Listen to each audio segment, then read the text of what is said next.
और आजकल के शराबी कहते हैं सोमरस माने शराब। उन मूर्खों को कौन समझावे। सोम ऐसा पवित्र पदार्थ कि उसके लिए दिव्य सिंहासन बनता है यज्ञ में।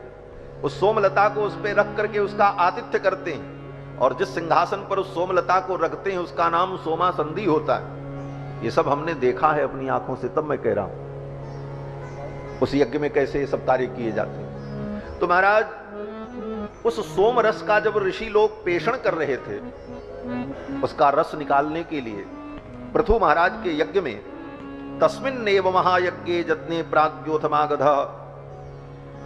उसी यज्ञ में सोम रस का जब पेषण चल रहा था, सोमाभिषव हो रहा था, तो जो सूतिका थी जहां पर उसे पीसा जाता था, उसी सूतिका वेदी से एक दिव्य महापुरुष का प्रादुर्भाव हुआ। और उन महापुरुष का प्रादुर्भाव होने के तुरंत बाद एक दूसरे महापुरुष और पैदा हुए। ऋषियों ने देखा ये तो बड़े दिव्य हैं, तेजस्वी हैं दोनों। तो जो पहले प्रकट हुए उनका नाम ऋषियों ने कहा ये यज्ञ की सूतिका से प्रकट हुए हैं, इसलिए इनका नाम सूत होगा। वही सूत जी महाराज हैं जो पुराणों की कथा सुनाते हैं। ये विष्णु पुराण में प्रमाण है।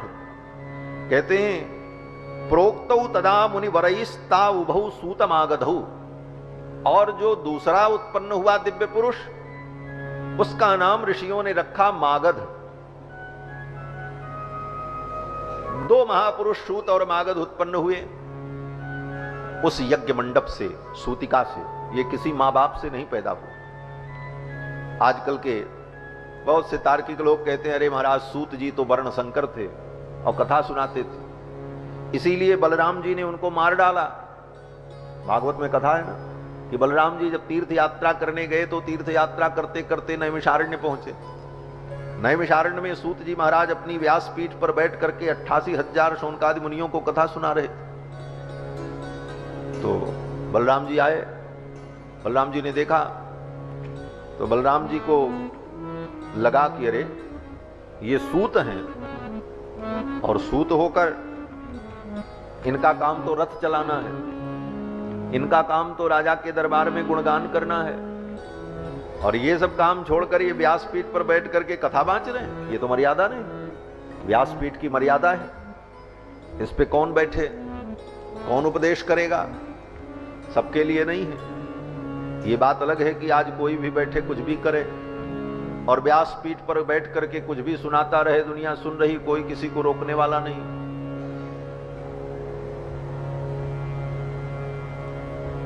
और जो चाहे सो करे। लेकिन जब मर्यादा का युग था तो हर लोग अपनी मर्यादा में रहते थे, और मर्यादा का उल्लंघन करने वाले को दंड भी मिलता था। श्री बलराम जी महाराज को लगा कि ये सूत हैं और कथा सुना रहे।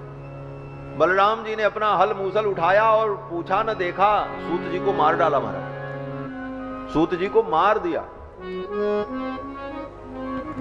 जब सूत जी मर गए तो सभी ऋषि मुनि आए, बोले महाराज आप भगवान हैं, परमात्मा हैं, और आपने इनको मार डाला, अब हम कथा किससे सुनेंगे, इतनी बढ़िया ये कथा सुना रहे थे, आपने इनको मार दिया। तो बलराम जी ने कहा ये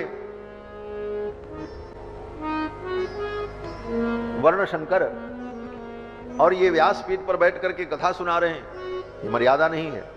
ऋषियों ने कहा नहीं महाराज आपको भ्रम हो गया, ये दिव्यात्मा हैं, ये अयोनिज हैं, और ये यज्ञ से प्रकट हुए हैं, परम पवित्र हैं। यज्ञ से उत्पन्न होने वाला अयोनिज, उसके लिए ये सब सारे नियम नहीं है, वहां वर्ण संकरता का तो कोई प्रश्न ही नहीं, और आपने इनको मार दिया, अब मैं कथा किससे सुनूंगा। तब बलराम जी ने कहा अगर ऐसी बात है तो इनके जो पुत्र हैं उनके अंदर वो दिव्यता आ जाएगी, क्योंकि आत्मा वही जायते पुत्र, आत्मा ही पुत्र के रूप में होती है। तो इनके पुत्र जो रोमहर्षण हैं वो कथा सुनाएंगे, वो इनकी गद्दी पर बैठ करके सुनाएंगे, और वो जब गद्दी पर बैठेंगे तो उनके अंदर इनका सारा ज्ञान विज्ञान आ जाएगा। बोले महाराज आपने इनको तो मार दिया, अब आपको ब्रह्म हत्या लग गई, क्योंकि यज्ञ के द्वारा उत्पन्न ब्रह्म में ऐसे सूत का वध आपने किया है। तो देखो मर्यादा कितनी अद्भुत होती है। बलराम जी ने कहा अगर ऐसी बात है तो मैं इसका प्रायश्चित करूंगा। और बलराम जी ने सूत वध का प्रायश्चित किया। तीर्थों में यात्रा करके, कई वर्षों तक तीर्थों में घूम घूम करके अपने उस कर्म का बलराम जी ने प्रायश्चित किया। और फिर वही बात आती है कि अगर कोई तर्क करे कि बलराम जी तो भगवान हैं, 24 अवतार में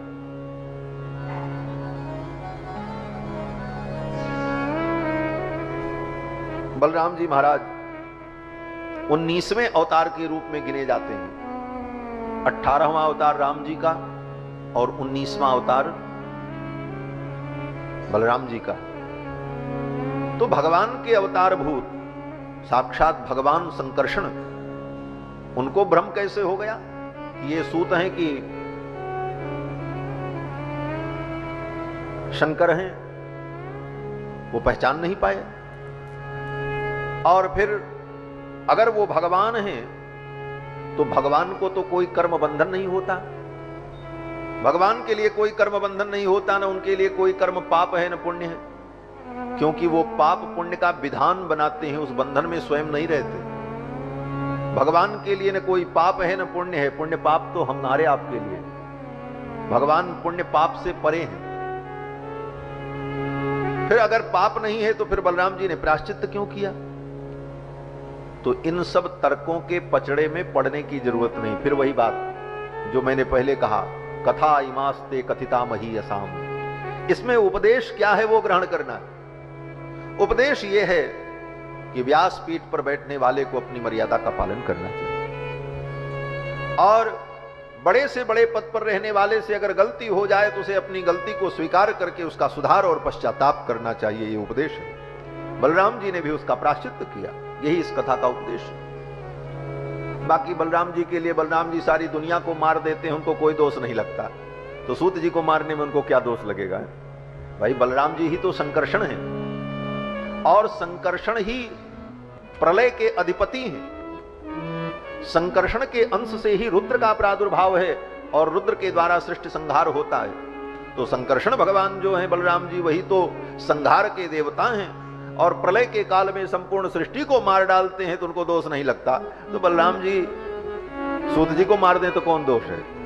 लेकिन यहां पर मर्यादा का पालन करते हुए बलराम जी ने अपने चरित्र से उपदेश दिया है कि अगर कोई बड़ा से बड़ा व्यक्ति हो, उससे भी गलती हो जाए भ्रमवश प्रमादवश, तो अपनी गलती का सुधार कर लेना चाहिए, प्रायश्चित कर लेना चाहिए। यही लोक मर्यादा है।